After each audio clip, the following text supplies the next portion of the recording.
Nós estamos, amados irmãos e irmãs, em Êxodo capítulo 19. Tem sido uma experiência fantástica estudar a vivência do povo de Deus e a construção do povo de Deus ali no Egito, saindo do Egito, e agora no outro momento, quando Moisés ouviu a voz de Jetro, lá no capítulo 18, ele ouviu algumas questões de liderança, e agora chegamos no capítulo 19, quando Deus vai falar com Moisés, e depois nós temos no capítulo 20 os 10 mandamentos que nós veremos daqui algumas semanas, tá bom? Então, abra aí comigo Êxodo capítulo 19, eu leio do verso 1 até o verso de número 8.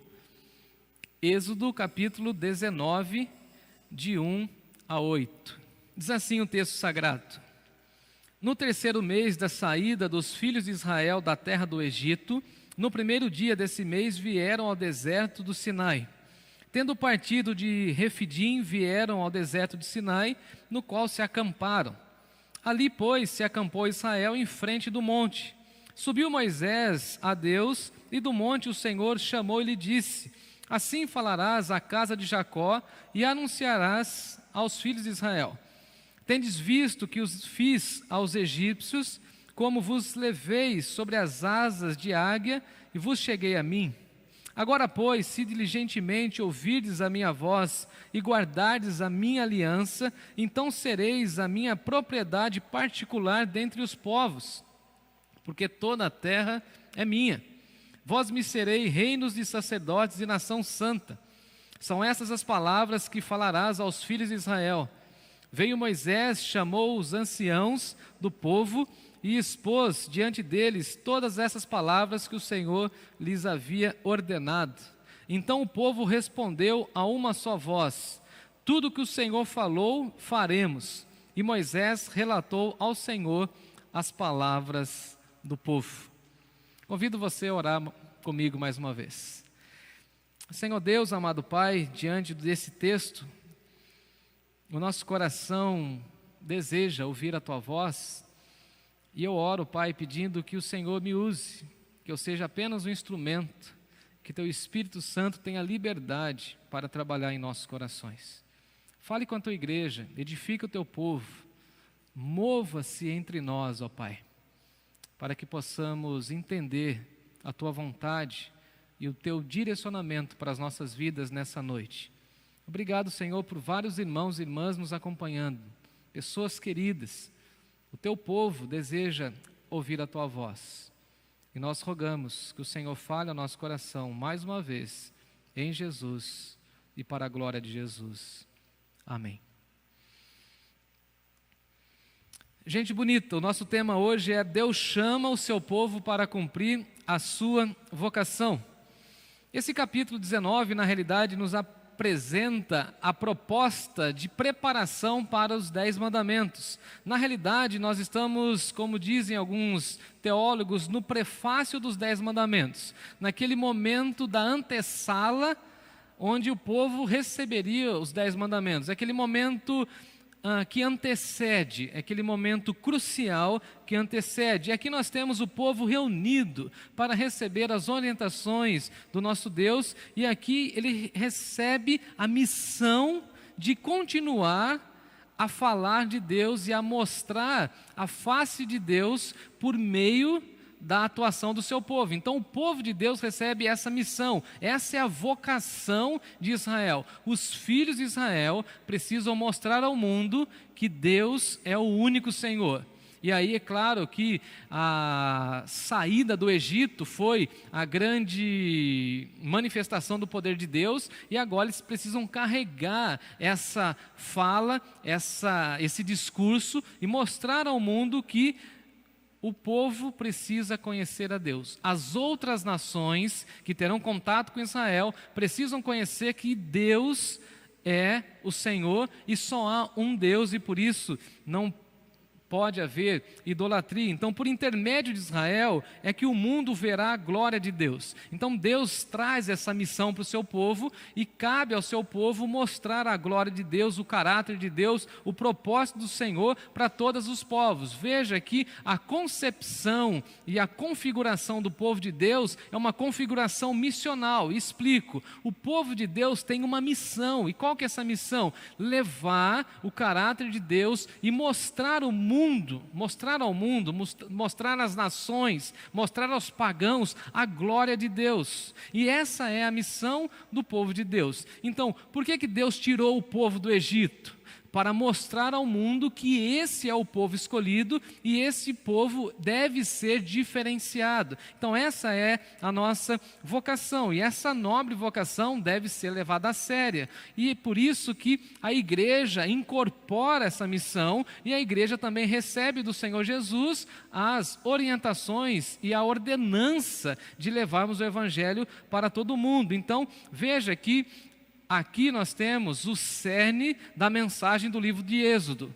O povo escolhido, ele é escolhido para uma missão, ele é escolhido para uma vocação, e ele precisa mostrar a glória de Deus às outras nações. Vale lembrar que esse povo terá contato com outros povos, com outras nações, que adoram outros deuses, e precisa mostrar a excelência de Deus, que Deus é santo e que somente o seu nome deve ser adorado. E aí no versículo 1 e 2, na realidade, nós temos a informação que esse evento que antecede o recebimento dos 10 mandamentos acontece 3 meses depois da saída do povo de Israel do Egito. Então, 3 meses depois, eles estavam de novo ali naquele monte, no Monte Sinai. E aqui essa ideia do Monte Sinai é muito importante, porque o texto vai dizer que eles estavam no deserto, e aqui deserto poderia ser traduzido por sertão, ou seja, eles estavam ali no Monte Horebe, e aqui tudo acontece de uma maneira muito importante, porque nós aprendemos aqui uma lição. Deus sempre cumpre as suas promessas ao seu povo, porque se você se lembrar, Deus chama Moisés e fala o seguinte: olha, vocês irão adorar nesse monte, vocês estarão comigo nesse monte. E agora, depois de tudo aquilo que aconteceu, depois do livramento, depois da saída do Egito, o povo está ali no mesmo lugar onde Deus havia dito. Deus disse isso lá em Êxodo capítulo 3, versículo 12. E agora o povo está aqui no Monte Sinai, no mesmo monte que Moisés recebeu o chamado de Deus, servindo a Deus. Então, qual que é a lição que nós aprendemos aqui? Deus sempre cumpre as suas promessas ao seu povo. Se Ele falou, Ele vai cumprir. Se Ele disse, Ele é fiel e irá cumprir. Agora, quantas vezes, amados irmãos e irmãs, nós não confiamos nas promessas de Deus? Quantas vezes nós não aguardamos o tempo de Deus? Veja que depois de muito tempo, Deus cumpre a sua promessa, mas depois de muito tempo na nossa visão, mas foi no tempo de Deus. Então Deus disse que naquele monte o povo serviria, e agora de fato o povo está servindo a Deus naquele monte. Dá uma olhadinha no verso 1. No 3º mês da saída dos filhos de Israel da terra do Egito, no 1º dia, vieram ao deserto de Sinai, e ali conversaram com Deus, montaram o seu acampamento. Israel ficou de frente para o monte, e Moisés falou com Deus e depois falou com o povo. Então, nós temos essa primeira lição. Mas entrando no versículo 3, o texto vai dizer para nós que Moisés subiu até Deus e do monte Deus o chamou. Então, Moisés vai conversar com o Senhor, e é interessante que mais uma vez a gente vê a seriedade de Moisés e de como Moisés levava a sério essa questão da sua relação com Deus. Era uma relação extremamente profunda. Por várias vezes nós temos os relatos de momentos de Moisés em oração, de Moisés buscando a presença de Deus, de Moisés se colocando na presença de Deus, e ele vai até a presença de Deus, e Deus do monte o chama. Isso deve ter trazido na memória de Moisés uma reflexão, uma lembrança do seu primeiro chamado. Então Deus chama de novo, é no mesmo monte, e Ele tem novas orientações para Moisés. É interessante que quando nós aprendemos que estar na presença de Deus é um deleite para a nossa alma, Deus sempre renova a nossa alma com a sua fala, com as suas orientações. Deus sempre tem algo novo e Deus sempre renova aquilo que Ele já disse, para que nós não nos esqueçamos mais. E aí Deus chama Moisés mais uma vez e diz o seguinte: assim você vai falar aos filhos de Israel, eu tenho uma mensagem, leve essa mensagem para o meu povo. E é interessante que da montanha Deus o chama e dá essas orientações, e Moisés cumpre de uma maneira brilhante aquilo que ele ouve diante do povo, e ele fala para o povo. Então ele ouve da parte de Deus e transmite. E essa é a missão de um grande líder. O líder tem que ouvir as orientações de Deus e passar para o povo. Tem que ouvir aquilo que Deus está colocando em seu coração e compartilhar com o povo. E aqui nesse processo nós aprendemos que Deus chama e fala. É interessante isso. Às vezes nós pensamos que Deus chama, mas Deus não fala, Deus não comunica, Deus não dá orientações. Não. O que nós aprendemos aqui é que sempre quando Deus chama, Ele fala. E se Deus está te chamando, Ele vai falar ao seu coração. Se Deus está conduzindo você para perto dEle, Ele vai falar. Se Deus está te aproximando, Ele vai conduzir sua vida, Ele vai falar, porque Deus sempre chama e fala da sua vontade. O apóstolo Paulo vai dizer para nós que fiel é Deus, pelo qual fostes chamados em Cristo Jesus. Então, Deus nos chama para sermos chamados à comunhão em Cristo Jesus. Então, Deus chama e Deus fala. E sempre isso acontece de uma maneira simultânea. Deus não deixa o seu povo sem orientação. O povo de Deus sempre é orientado, exortado na palavra dele. E ele chama o seu povo. Então, Deus chama Moisés, fala com Moisés, e Moisés, como líder, fala com o povo. E aí no versículo 4, na realidade Deus vai fazer uma revisão e vai mostrar para Moisés e para o povo, falando o seguinte: olha, lembra o evento há 3 meses atrás? Lembra do povo do Egito morrendo lá no Mar Vermelho? Lembra de Faraó sendo derrotado, destruído? Lembra? Fui eu que fiz aquela grande obra. Então Deus revisa e fala o seguinte: olha, a minha boa mão esteve lá. Deus faz uma revisão aí no versículo 4, e Deus usa uma maneira muito poética, uma figura poética, para dizer o seguinte: olha, eu conduzi vocês. E aí a expressão do texto no versículo 4 é o seguinte: como vos levei sobre asas de águia. Vocês viram que na realidade vocês não fizeram nenhuma força. Vocês viram que vocês passaram pelas águas a pé enxuto. E eu, como se fosse uma águia, levei vocês. Então, a expressão poética de Deus é o seguinte: eu coloquei vocês sobre a águia e fiz vocês passarem. Mostrando que eles não tiveram força, mas a força está em Deus. Tirando dos filhos de Israel a ideia de que eles fizeram alguma coisa. Não, o que Deus está falando é o seguinte: olha, eu fiz tudo, e se vocês me obedecerem, se vocês caminharem comigo, vocês serão ricamente abençoados. E agora chegamos no versículo 5, quando Moisés dá essa orientação de bênção de Deus para o povo. Agora, pois, se diligentemente ouvirdes a minha voz e guardardes a minha aliança, então... E aí ele vai falar qual que é a missão do povo. Mas eu vou chegar nesse ponto, então eu quero deixar esse então. Então sereis.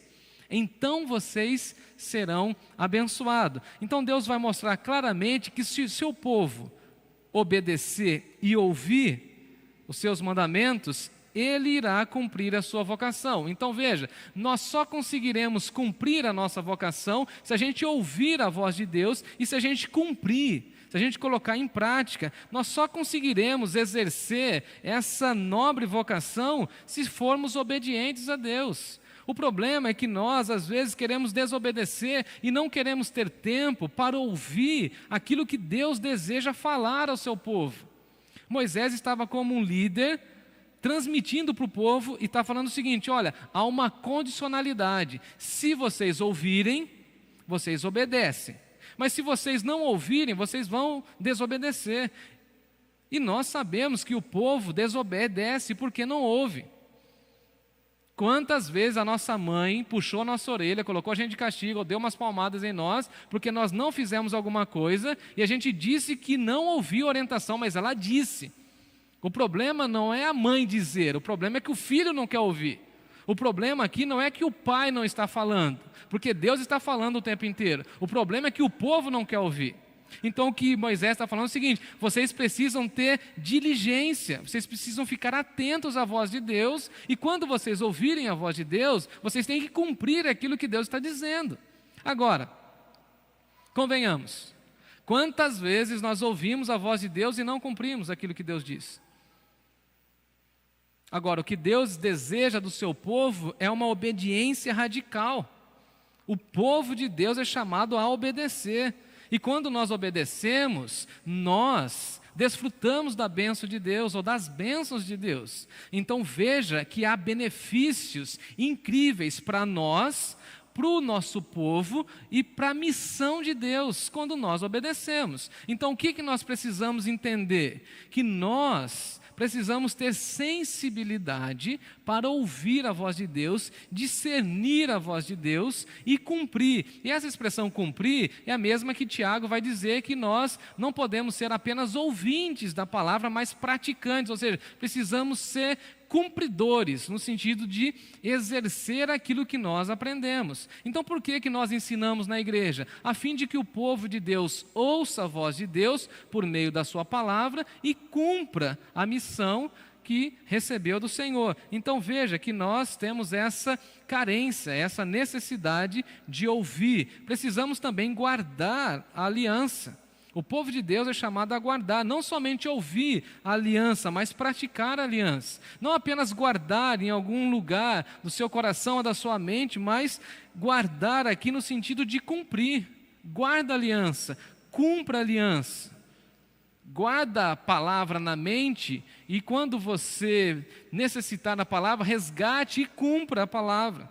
E aí então sereis. E aí nós temos aqui 3 expressões que eu quero compartilhar com vocês, para que vocês possam aprender comigo essas 3 expressões. A irmã Cleusa, dando aula, já disse a esse respeito, mas eu acho que será importante nós revisarmos aqui algumas coisas. Em primeiro lugar, nós seremos propriedade particular. Se obedecermos a Deus, poderemos dizer que somos propriedade particular de Deus. Literalmente no hebraico, o texto diz o seguinte, que nós somos um tesouro particular, mostrando o valor do povo de Deus na presença de Deus por conta da sua eleição. Ou seja, Deus elegeu esse povo. E durante todo o Antigo Testamento, o que a gente vê? Que Deus fala o seguinte: eu não escolhi vocês porque vocês são especiais, mas eu escolhi vocês por conta do meu amor. Com amor eterno eu te amei, com amor eterno eu te aproximei.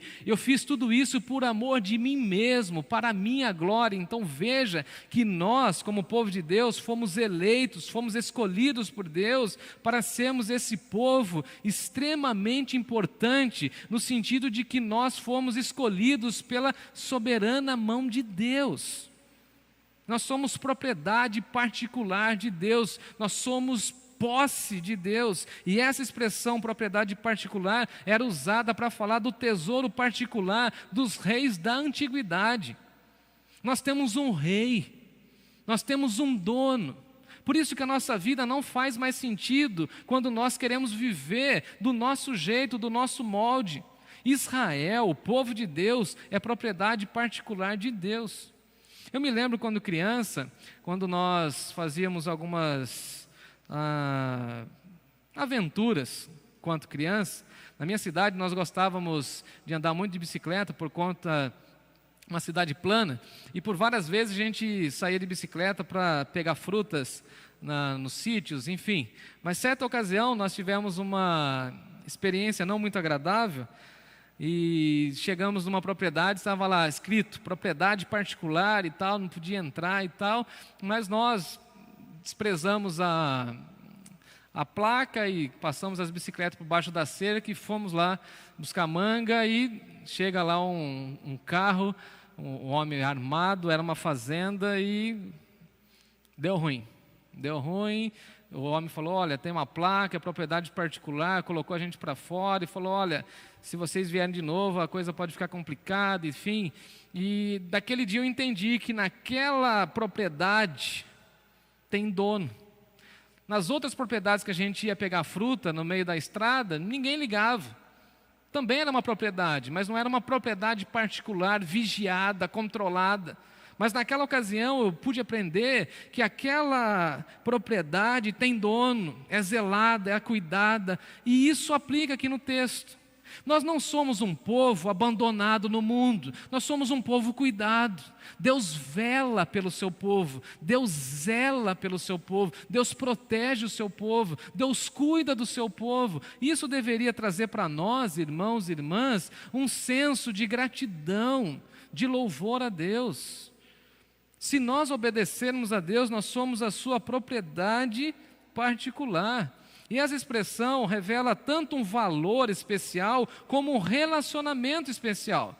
Nós, como povo de Deus, temos um valor especial. Esse valor está em nós? Não, mas na graça dele, na nossa vida. Mas também temos um relacionamento especial. O povo de Deus precisa recuperar essa noção de que nós somos valiosos diante do Senhor e por conta da sua atuação em nós, nós temos um relacionamento com Ele. Nós, por meio de Jesus, por meio dos méritos de Jesus, temos livre acesso à presença de Deus. Somos o povo que clamamos a Deus no nome do Filho dele, reconhecendo que o Filho dele fez e cumpriu a sua obra lá na cruz do Calvário. Nós somos o povo que temos o privilégio de dizer que nós somos filhos de Deus, alcançados por Deus. Num mundo como esse, onde há tantas criaturas de Deus em rebelião contra Deus, nós temos o privilégio, segundo Jesus, de sermos chamados filhos de Deus. Por isso que quando alguém chega e vai falar para mim de autoestima, eu já lembro desse texto. A minha autoestima está ligada a essa frase, eu sou filho de Deus.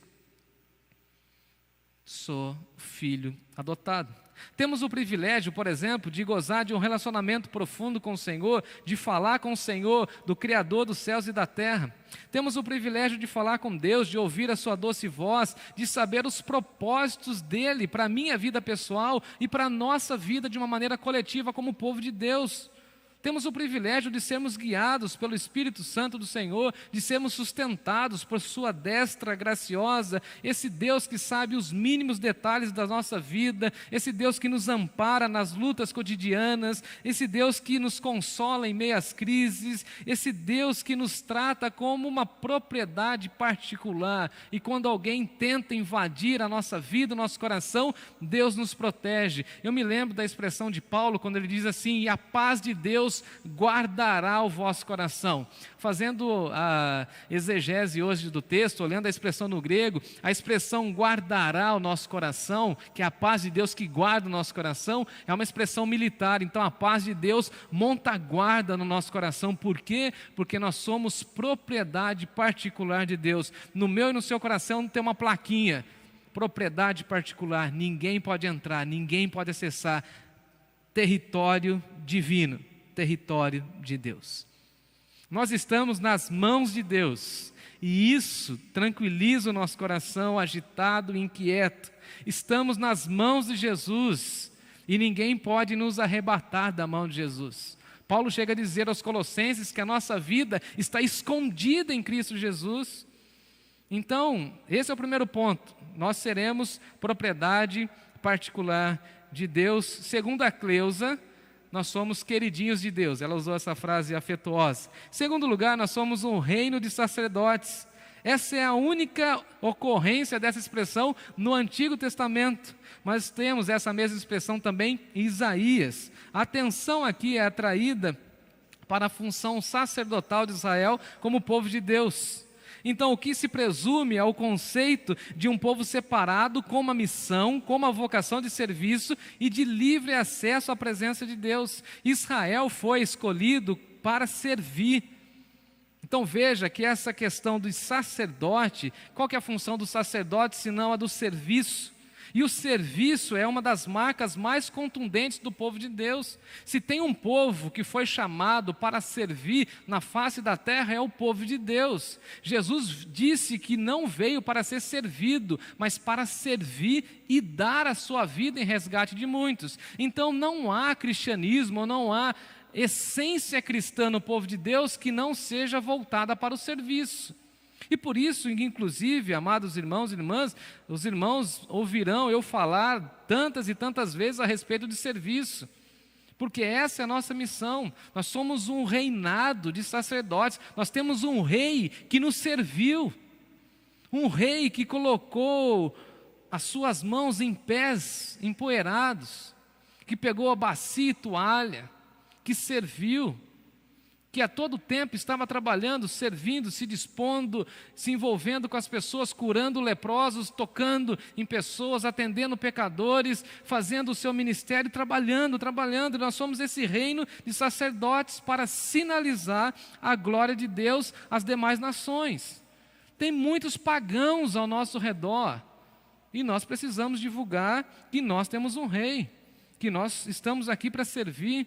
Israel deveria ser um reino governado por Deus, que ouvisse as orientações de Deus com uma função sacerdotal, com ênfase na representação do Senhor. Explico.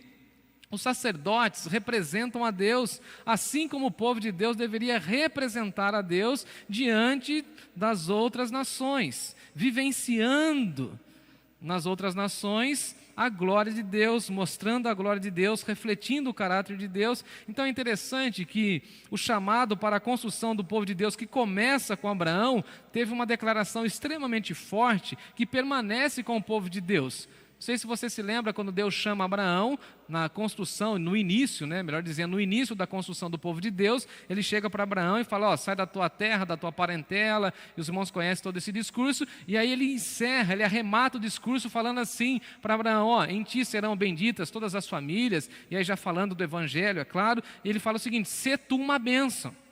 Então, a missão do povo de Deus é ser uma bênção, e por isso precisamos entender que nós somos um reino de sacerdotes.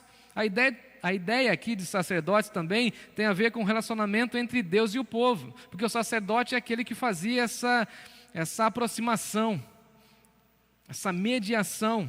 Israel, como reino sacerdote, tinha que criar possibilidades de se relacionar com os outros povos, a fim de mostrar a Deus, testemunhar os feitos de Deus e mostrar tudo aquilo que Deus estava fazendo na história. A função aqui sacerdotal tem a ideia de representação, e como reino de sacerdotes, nós precisamos representar o nosso Deus mundo afora, representar ao mundo a Deus e trazer diante de Deus as nações em oração.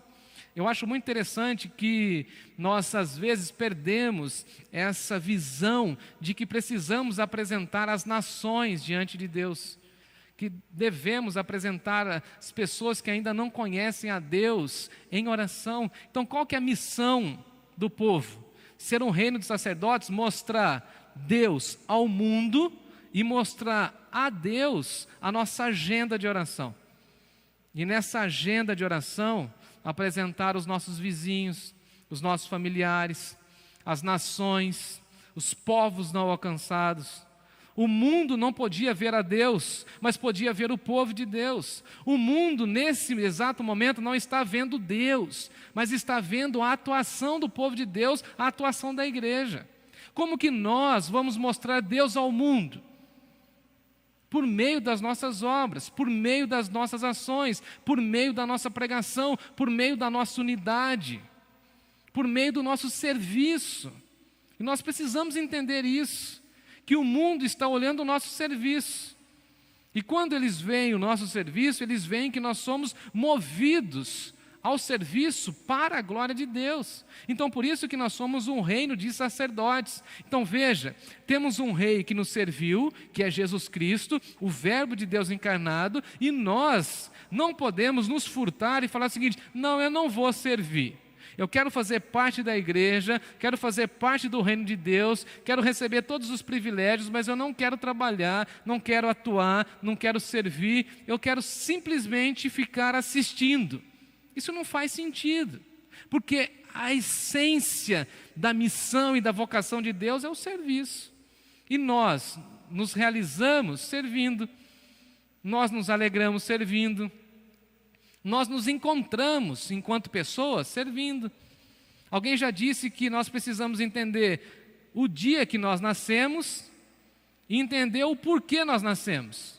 E nós sabemos por que nós nascemos. Nós nascemos para a glória de Deus, para divulgar a glória de Deus. Em terceiro e último lugar, nós também seremos uma nação santa, que traz a ideia aqui de separação do mal, da idolatria, uma nação diferenciada, um povo diferenciado, um padrão diferenciado, pré-estabelecido por Deus, que não adora deuses, que adora somente a Deus, o único Deus.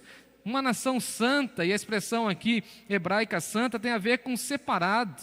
Assim, o povo de Deus é um povo separado, uma nação separada das demais nações, para mostrar essa radicalidade. Nós somos radicalmente diferentes.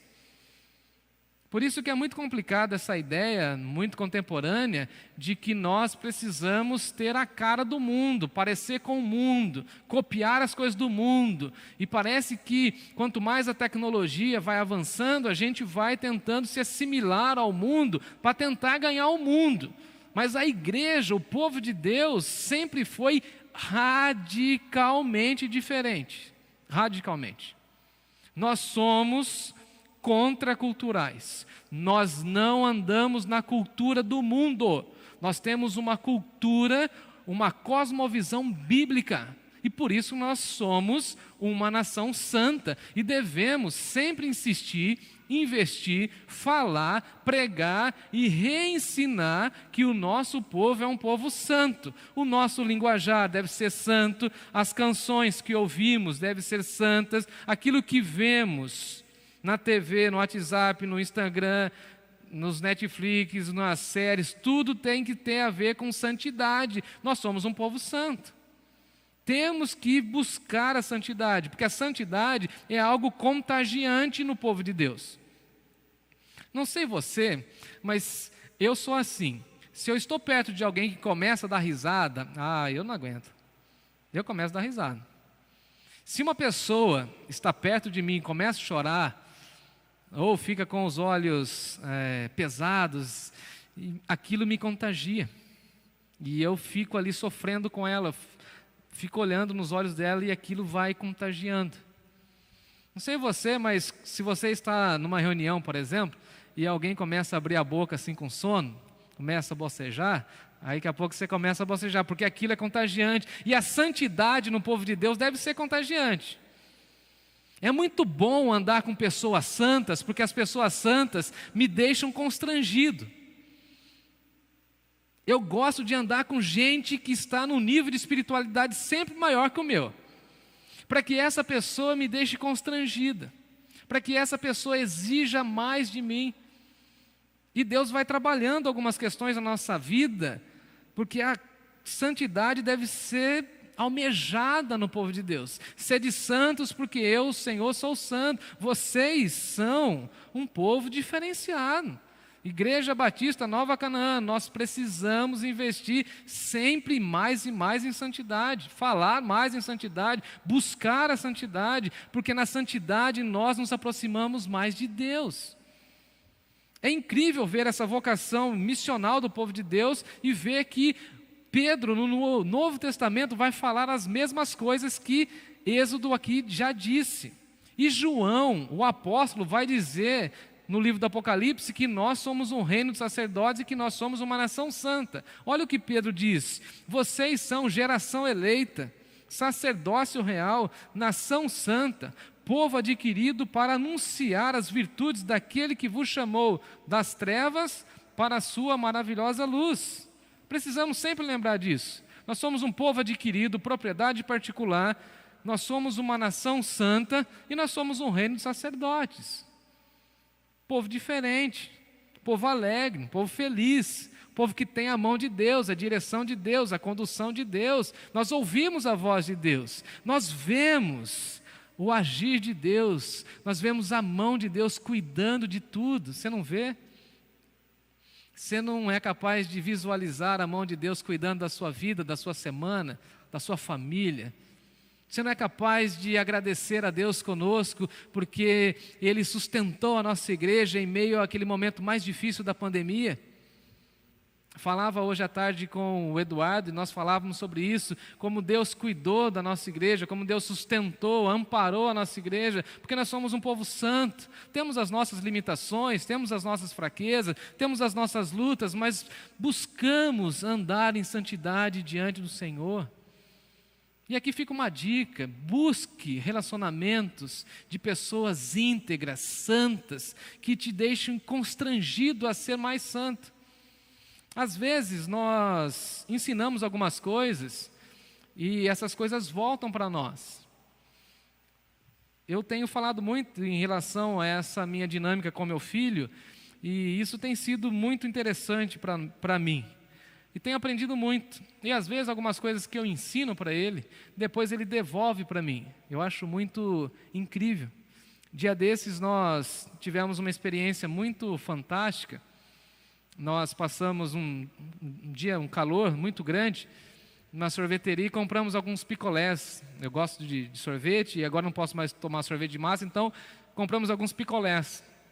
E aí então nós estávamos no carro chupando o picolé, voltando para casa, quando o Timóteo viu na esquina de casa, nós temos ali um rapaz que mora ali na calçada, ele fica por ali, e nós já tivemos contato com ele e tudo tal, e aí o Timóteo olha para nós no carro e fala assim: e se a gente parasse o carro e desse um sorvete para aquele cara?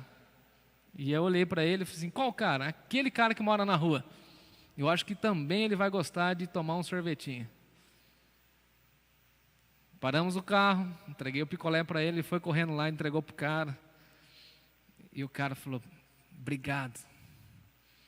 Eu não sei o que ele sentiu de amor com aquele gesto, mas eu fiquei imaginando que nós deveríamos fazer isso com mais frequência. Porque se eu tenho, por que ele não tem? E se eu sou santo, eu quero que ele seja santo. Então veja que uma questão tão simples ali, numa dinâmica de vida com meu filho, Deus falou comigo. Eu preciso ser diferente na vida desse rapaz. E a partir daquele momento, agora eu tenho buscado criar relacionamento com ele, eu quero que ele seja um cara santo. Eu quero que ele se renda ao Evangelho. Eu não consigo mais passar ali sem conversar com ele, sem cumprimentar ele, sem saber o que ele está precisando. Porque eu tenho uma missão, eu tenho que servi-lo. Eu sou propriedade particular e quem sabe Deus não está chamando ele para que ele também seja um dos nossos. Mas quantas vezes nós passamos e nem vemos essas pessoas? Mas a nossa vocação é cuidar, servir, trabalhar e se dispor a isso. Quanto custa isso? Nada, ou quase nada. Concluo a minha fala dizendo que depois dessa fala de Moisés, o que o povo disse? O povo levantou a uma só voz e o povo disse: tudo isso que o Senhor falou, nós faremos. Eles fazem um voto diante de Deus. Eles dizem o seguinte, a uma só voz: nós faremos aquilo que o Senhor disse. O povo ratifica que iria cumprir a sua parte na aliança estabelecida com o Senhor. O povo se compromete a ouvir a Deus, a obedecer às suas orientações. O povo se compromete a ser fiel e fazer tudo de acordo com as orientações de Deus. E é claro que aqui eles falam de uma maneira ingênua e até mesmo irrefletida no calor do momento, mas eles dizem que irão cumprir tudo aquilo que Deus está dizendo. E essa é a minha pergunta para encerrar o meu sermão. Você vai fazer tudo aquilo que Deus está pedindo que você faça? O povo disse que ia fazer. E você? E eu? E nós? Eu espero que a uma só voz, todos nós, falemos: Não, Deus, nós entendemos que somos propriedade particular, nós entendemos que nós somos uma nação santa e nós entendemos que nós somos um reino de sacerdotes. Tudo que o Senhor falar, nós vamos fazer. E Moisés, como mediador, vai até Deus e fala o seguinte: Deus, o povo se comprometeu, então vamos adiante. Essa é a nossa vocação, essa é a nossa missão. Dizer ao mundo que nós somos um povo diferenciado, porque a graça de Deus é sobre nós, o amor de Deus é sobre nós, nós somos propriedade particular do Senhor, somos um reino de sacerdotes, precisamos servir e precisamos investir na nossa santidade. Tudo que Deus falar, nós vamos fazer e vamos cumprir.